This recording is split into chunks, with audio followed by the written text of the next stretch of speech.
as he came out of the temple. One of his disciples said to him, "Look, teacher, what large stones, what large buildings." Then Jesus asked him, "See these great buildings? Not one stone will be left upon another. All will be thrown down." Later, when he was sitting on the Mount of Olives opposite the temple, Peter, James, John, and Andrew asked him privately, "Tell us when this will be, and what will be the sign that all these things are about to happen?" My name's David Woodall with the Emsdale Pastoral Charge in the United Church of Canada. Tell us what the future is, Jesus. When will it come? What will it mean to me? What will it mean to us? What will it mean to the world? We have this fascination with the idea that somehow, somewhere, sometime, the world as we know it will come to an end. There'll be some cataclysmic happening. In Christian writings, both in the Old and New Testament, time and again we hear about the end times, the second coming of Christ, Judgment Day. Our scriptures from Mark is one of those passages from the Bible which leads us into looking into this area. And it's an important area. We are told now, more than at any other time in recent memory, people, particularly young people, look to the future with uncertainty. And no wonder. I don't think we can watch and listen with immunity to the numerous disasters and depravities that happen daily in the world around us without us being affected by what we hear and see. We can't look with dispassion on the homeless crisis, the financial crises, and the environmental disasters without seeing that they will affect our children and their children, and they might even affect us. And unfortunately, our children and our grandchildren watch and listen and pick up on the danger signals. And far too many of them are growing up with a deep anxiety about the future and their fear of the future. What will tomorrow bring? That's why this passage of scripture from Mark is such an important one for us to hear.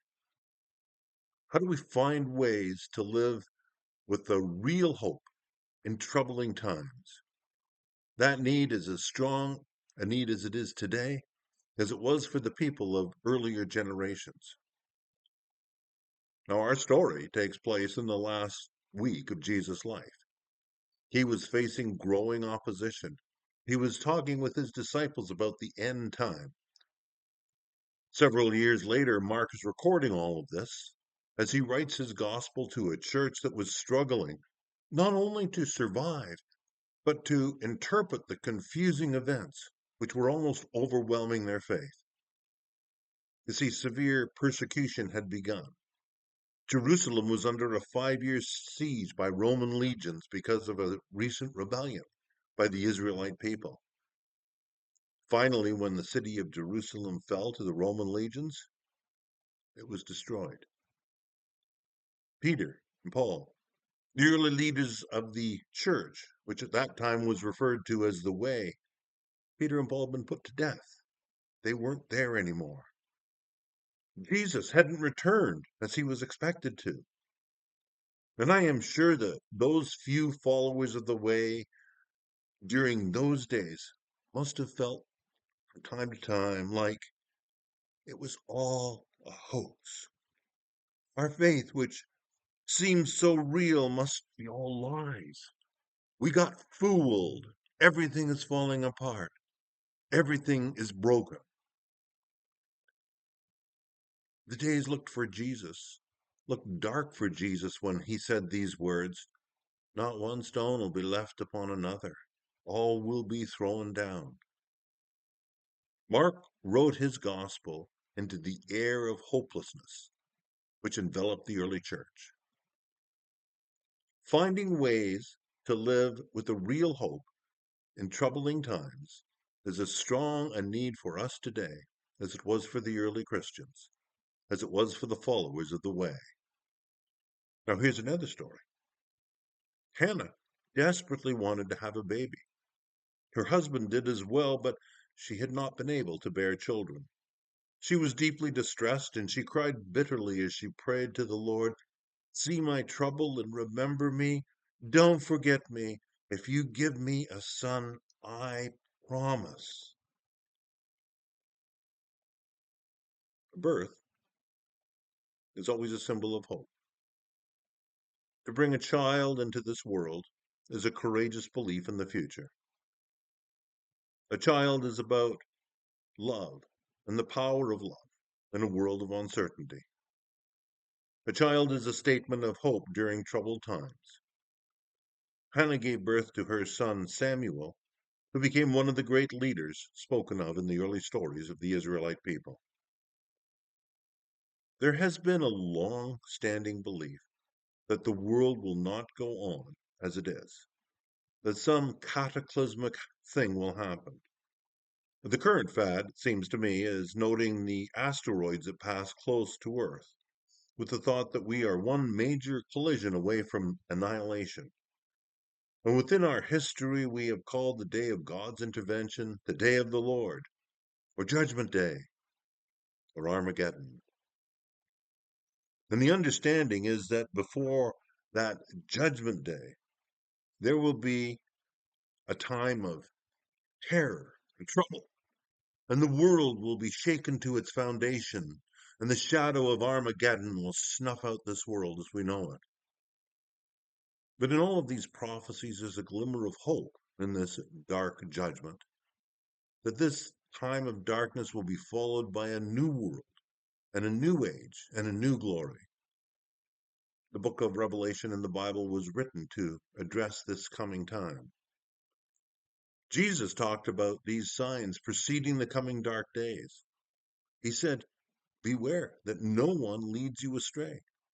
Many will come in my name and say, 'I am he,' and they will lead many astray.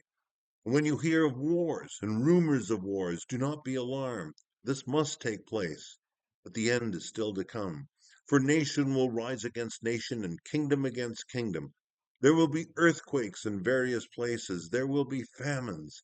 This is but the beginning of the pangs." Now, humanity over the years has had a lot of fun interpreting these descriptions as literal happenings. What we have neglected to understand is that the Bible is not a literal book. It uses words and stories and images to describe things that are well beyond our ability to comprehend, well beyond our ability to put into words, well beyond our ability to even conceive. These words that Jesus spoke were not literal things that would happen. Rather, within the context of Jesus' day, they were symbolic ideas that would precede a major change. And the images were just that, images. They were attempts to paint the unpaintable, to speak the unspeakable. They were poetry, not prose. They were visions, not science. They were dreams, not history. They were never meant to be taken as a map of the future and timetable of events to come. So when Jesus speaks of these things, he's using the language and the imagery and the apparatus that the people of his day and age understood. But he knew, as everyone knows, that they're only pictures, for no one could really tell what the future would be, what would happen, not even Jesus.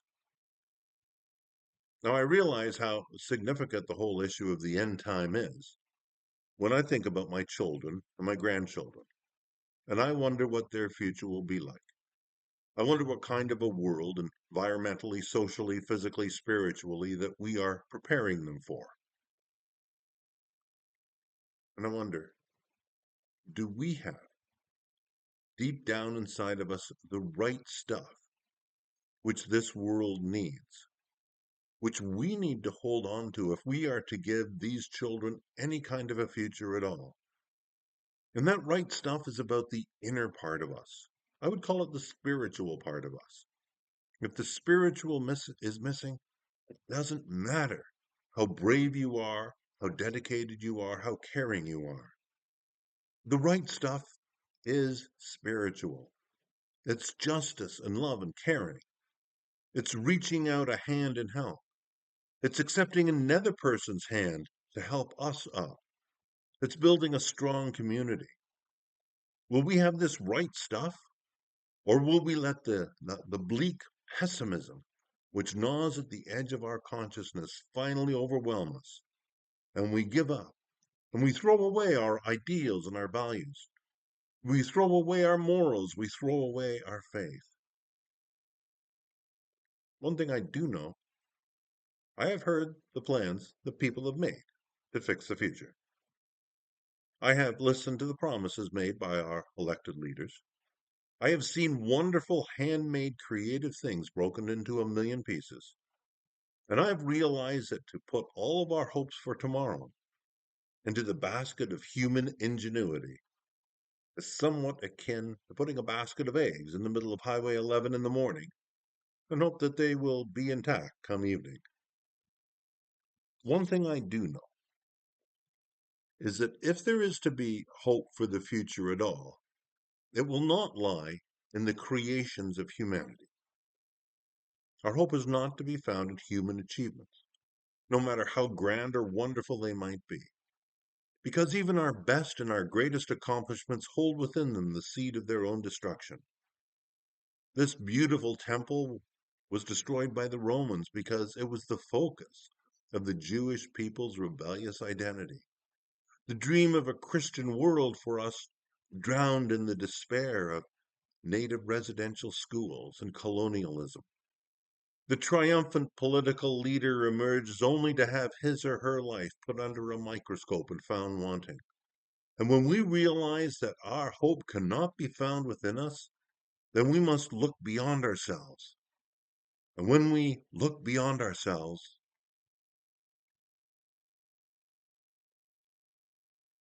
we find God.